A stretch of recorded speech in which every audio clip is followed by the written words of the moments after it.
Assalamualaikum warahmatullahi wabarakatuh. Perkenalkan, nama saya Nur Afniusnia dengan NIM B1B121054, kelas A Manajemen Mata Kuliah Pelatihan dan Pengembangan SDM dengan dosen pengampu Profesor Dr. Nurwati SC MSI. Pada video ini saya akan mempresentasikan materi tentang kinerja individu dan organisasi.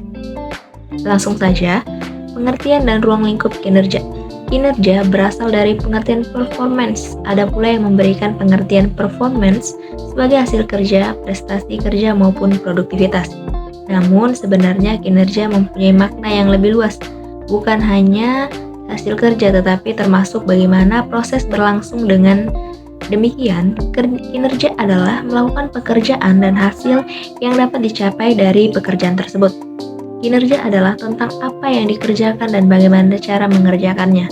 Menurut Wibowo 2008, kinerja merupakan hasil kerja pekerjaan yang mempunyai hubungan kuat dengan tujuan strategis, organisasi, kepuasan konsumen, dan memberikan kontribusi pada ekonomi. Pendapat lain mengatakan kinerja merupakan suatu fungsi dari motivasi dan kemampuan untuk menyelesaikan tugas atau pekerjaan seseorang.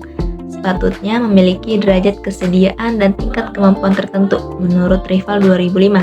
Selanjutnya, kinerja organisasi, pencapaian hasil outcome pada tingkat atau unit analisis organisasi.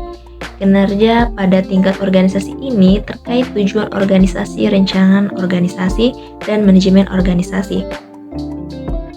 Kinerja proses. Kinerja pada proses tahapan dalam menghasilkan produk, pelayanan yang dipengaruhi tujuan proses perencanaan, proses dan manajemen proses. Kinerja individu atau pekerjaan pencapaian efektivitas pada tingkat pegawai. Pekerja ini dipengaruhi tujuan pekerjaan, rancangan pekerjaan, dan manajemen pekerjaan serta karakteristik individu. Menurut Rumler dan Brecht 1995. Selanjutnya, analisis suatu pekerjaan adalah kegiatan yang dilakukan untuk memperoleh jawaban atau pengetahuan mengenai suatu kinerja.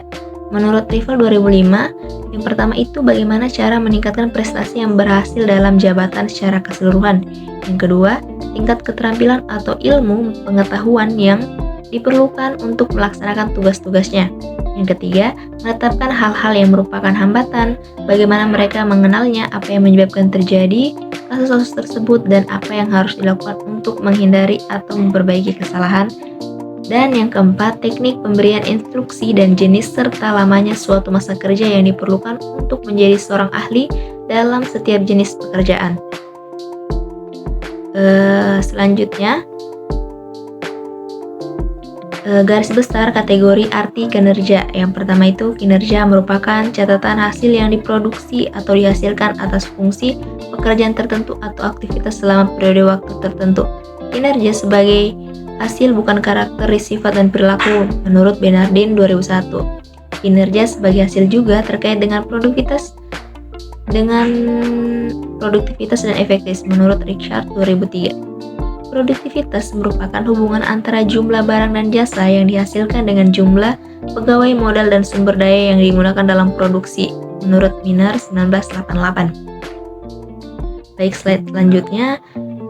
Kinerja merujuk pengertian sebagai perilaku merupakan seperangkat perilaku yang relevan dan tujuan organisasi atau unit organisasi tempat orang bekerja. Kinerja merupakan sinonim dengan perilaku. Kinerja adalah sesuatu yang secara aktual orang kerjakan dan dapat diobservasi. Kinerja mencakup tindakan-tindakan dan perilaku yang relevan dengan tujuan organisasi.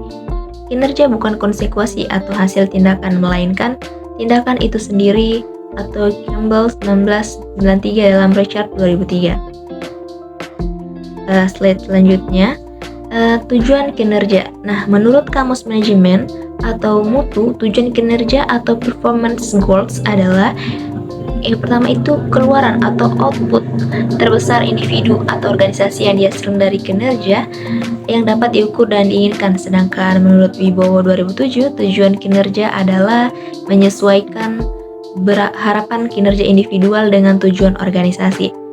Kesesuaian antara upaya pencapaian tujuan individu dengan tujuan organisasi akan mampu mewujudkan kinerja yang baik. Berdasarkan beberapa pemaparan tujuan kinerja di atas, maka dapat ditarik suatu Kesimpulan bahwa yang dimaksud dengan tujuan kinerja adalah harapan yang berupa hasil kesesuaian antara upaya pencapaian individu dengan tujuan organisasi.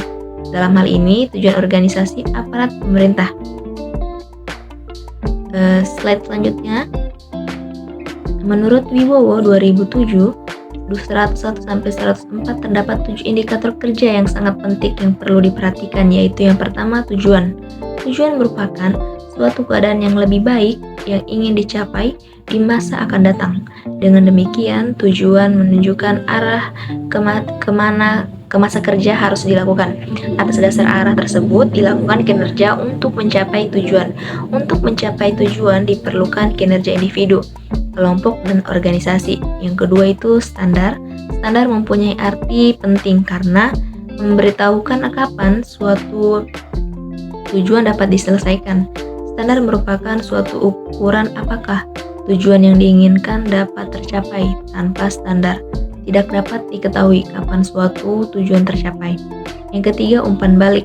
Umpan balik merupakan masukan yang dipergunakan untuk mengukur kemampuan kinerja, standar kinerja, dan mencapai tujuan. Dengan umpan balik dilakukan evaluasi terhadap kinerja dan sebagai hasilnya dapat dilakukan perbaikan kinerja. Yang keempat, alat dan sarana.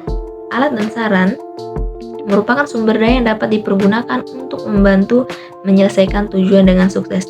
Alat dan saran merupakan faktor penunjang untuk pencapaian tujuan. Tanpa alat dan saran, tugas pekerjaan spesifik tidak dapat dilakukan dan tujuan tidak dapat diselesaikan sebagaimana seharusnya. Tanpa alat, tidak mungkin dapat melakukan pekerjaan.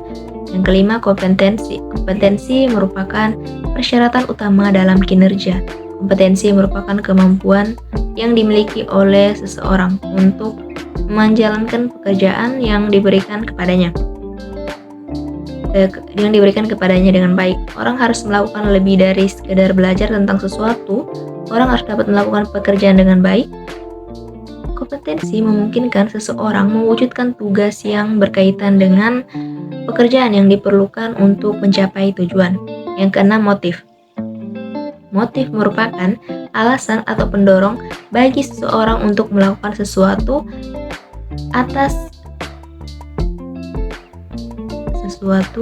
memfasilitasi motivasi kepada karyawan dengan intensif berupa uang, memberikan pengukuran, menetapkan tujuan, menetapkan standar terjangkau, meminta umpan balik, memberikan kebebasan melakukan termasuk waktu melakukan pekerjaan. Yang terakhir, peluang. Peluang perlu mendapatkan kesempatan untuk menunjukkan prestasi kerjanya. Terdapat dua faktor yang menyimbangkan pada adanya kekurangan dan kesempatan untuk berprestasi, yaitu ketersediaan waktu dan kemampuan untuk memenuhi syarat.